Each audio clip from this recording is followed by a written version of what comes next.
Bien-aimés dans le Seigneur, une fois de plus, bonsoir.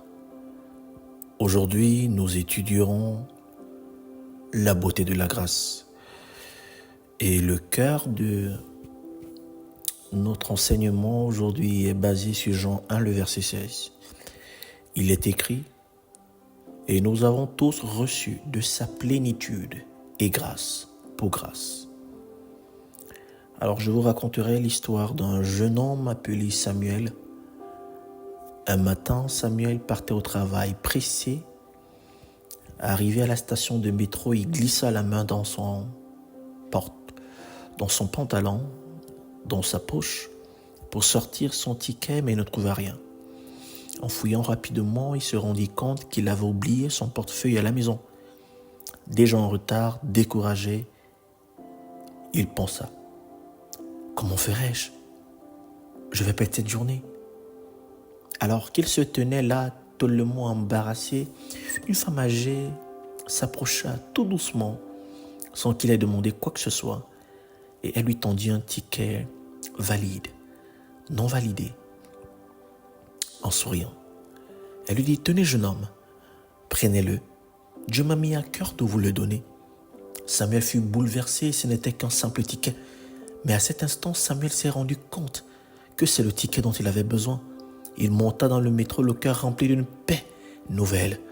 Dans son esprit, il comprit que quelque chose venait de se passer. Alors, mes frères, la grâce de Dieu ressemble à ce geste. Elle vient quand on est vide, quand on est incapable de payer ou de se sauver soi-même, quand on n'a rien à offrir. Mais Dieu pourvoit gratuitement et exactement comme il faut et au moment parfait. Alors, comment appelle-t-on ce phénomène? C'est la grâce de Dieu. Alors, plusieurs personnes utilisent le thème grâce, ils parlent de grâce, la grâce dans ci, grâce des finances. Parfois, on entend plusieurs personnes parler de grâce, mais on ne connaît pas véritablement ce que veut dire grâce. Alors, la grâce vient du mot charis, en hébreu qui veut dire faveur, bénéfice, un bénéfice immérité. Que ce soit faveur, que ce soit bénéfice, accompagné du mot immérité. C'est pour cela que chaque fois que nous lisons un verset avec la notion de grâce, on nous fait comprendre qu'il trouve grâce. Alors, ça veut dire quoi? L'exemple parfait, ça veut dire que la grâce, à un moment, elle ne se trouve pas comme d'autres la cherchent, mais elle se laisse trouver. Alors elle est imméritée. Dans Genèse 6, le verset 8, Noé trouva grâce. Dans Genèse 19, le serviteur trouva grâce.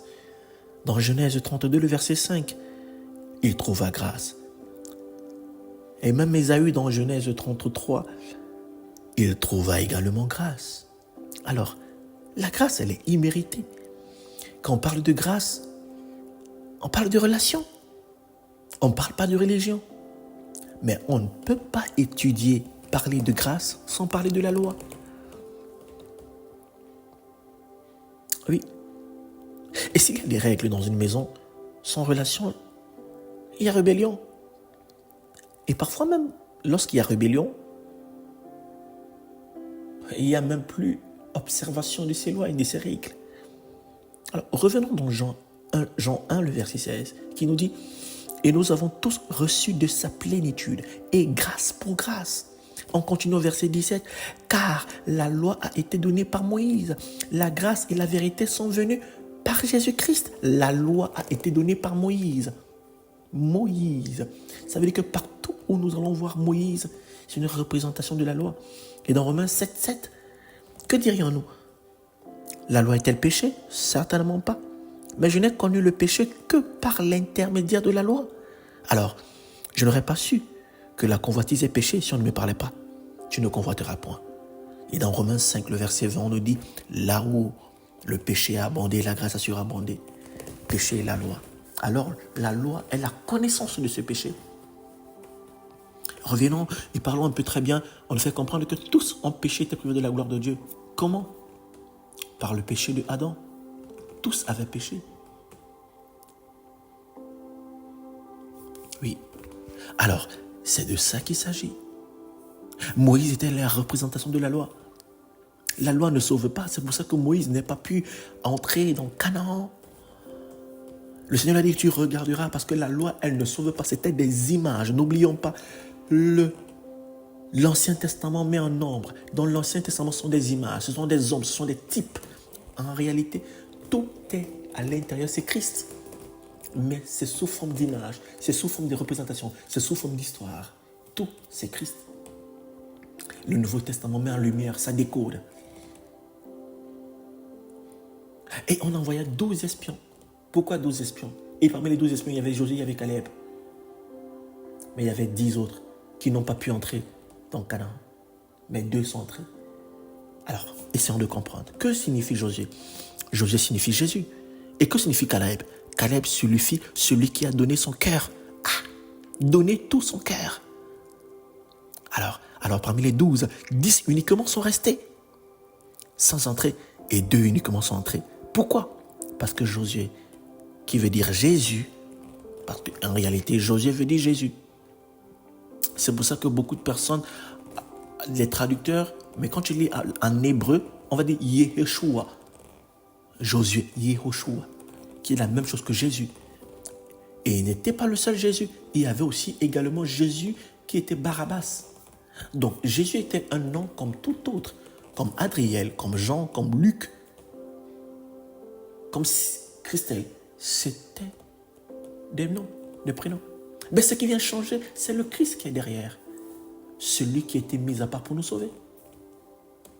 Donc, ici, c'était une représentation du véritable Christ. Alors, ce Josué, c'était le Christ en image. Tandis que le Christ véritable venait. Je ne sais pas si nous comprenons. Alors, Moïse envoya 12 espions. Parmi les 12 espions, 10 ne sont pas entrés à Canaan et 2 sont entrés. Pour qui? Josué et Caleb. Qui? Josué, qui représente la grâce, et Caleb, ceux qui donnent leur cœur à Christ, qui sont donnés à la grâce. Alors, lisons Josué 2 pour mieux comprendre. Nous avons compris que Moïse a envoyé 12 espions, mais le cas de Josué, dans Josué 2, il envoya 2 espions. Il envoya 2 espions. Et quand il envoya 2 espions, les espions arrivèrent et se réfugièrent dans la maison de Rahab. Josué 2, le verset 1 à 2. Et la maison de Rahab était considérée comme une auberge, une maison de prostitution. Et oui, Rahab va les héberger. Et quand Rahab les héberge, Rahab reconnut leur autorité et elle décide de se sacrifier pour eux. Alors le roi lance un décret pour aller chercher et les prendre. Mais Rahab décide de les cacher. Et Rahab décide de se sacrifier pour eux. Mes frères, mes sœurs, dans Josué 2, le verset 8 à 12, ici nous voyons comment Rahab reconnaît l'autorité de Christ et demande l'assurance de sa vie. Elle dit au verset 12, Robin, elle dit, et là nous sommes dans Josué 2, le verset 8 à 12, il est écrit, avant que les espions se couchassent, Rahab monta vers eux sur le toit et leur dit, Éternel, je le sais, vous avez donné ce pays, la terreur que vous inspirez nous a saisis, et tous les habitants du pays tremblent devant vous, car nous avons appris comment, à votre sortie d'Égypte, l'Éternel a mis à sec devant vous les eaux de la mer Rouge, et comment vous avez traité les 2 rois amoréens au-delà du Jourdain, Sihon et Og, que vous avez dévoués par interdit. Nous l'avons appris. Et regardez ce que Rahab va dire au verset 12. Et maintenant, je vous prie, jurez-moi par l'Éternel que vous aurez pour la maison de mon père la même bonté que j'ai eue pour vous. Rahab décide de faire alliance avec eux. Et le verset qui nous fait comprendre que l'Ancien Testament met en ombre et le Nouveau Testament met également en lumière. Elle dit, donnez-moi l'assurance que vous laisserez vivre mon père. L'assurance, là, c'est Colossiens 1, le verset 27, qui dit à qui Dieu a voulu faire connaître les choses glorieuses de sa richesse, le mystère parmi les païens, savoir Christ en nous, Colossiens 1, le verset 27, l'espérance de la gloire. Christ en nous, l'espérance. Elle voulait l'assurance. Elle a accepté Jésus, elle a reçu. Alors Christ en nous, quand on l'accepte, on l'a reçu. On a l'assurance. Regardons ce qui se passe au verset 17, au verset 18 de Josué 2. Ces hommes lui dirent, voici de quelle manière nous serons quittes du serment que tu as fait avec nous.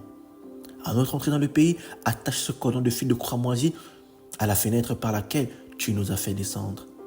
Et recueille auprès de toi dans la maison de ton père, ta mère, tes frères et toute ta famille et toute la famille de ton père. Regardez la couleur du fil cramoisi. En version second 21, c'est la couleur rouge. Ça rappelle le sang de Jésus, qui est la grâce de Christ. Cet acte rappelle aussi la 10e plaie. Lorsque les enfants d'Égypte voulèrent mourir, mais le peuple d'Israël a été exempté parce qu'ils mirent sur les linteaux de leur maison le sang rouge. Christ sauve. Christ l'assurance.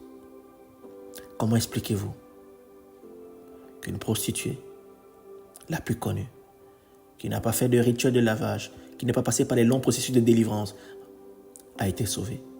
Comment expliquez-vous ce phénomène?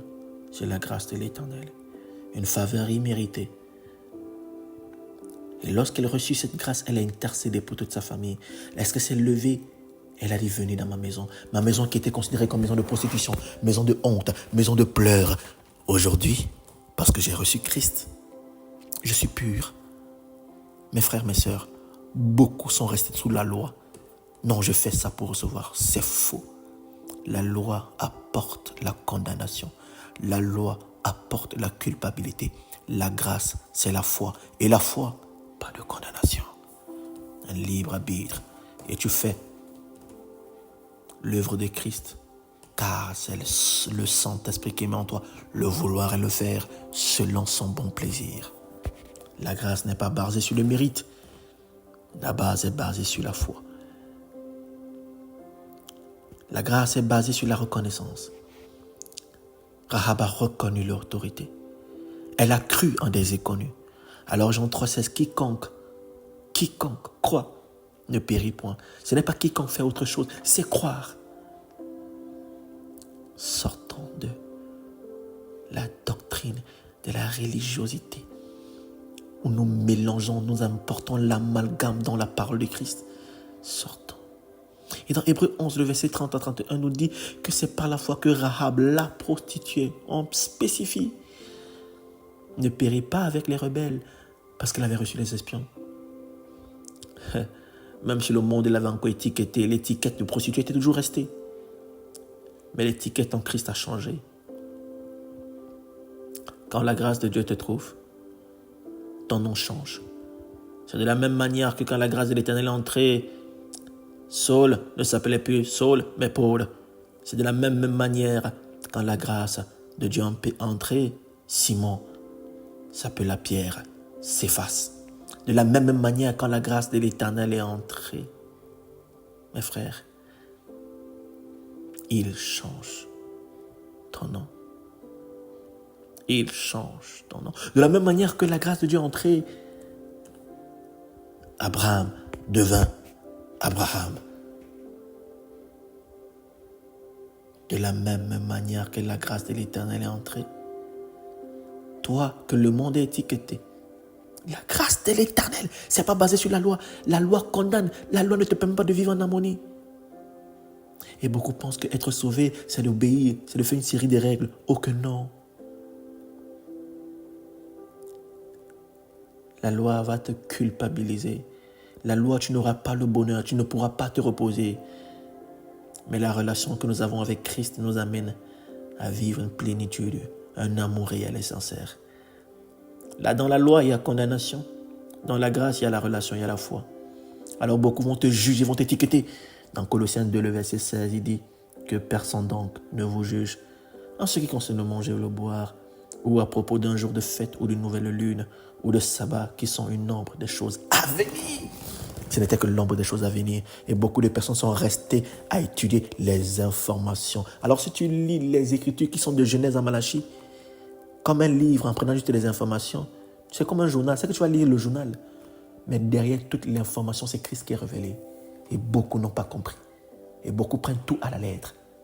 Sans oublier que ce n'était que des types, des ombres et des codes.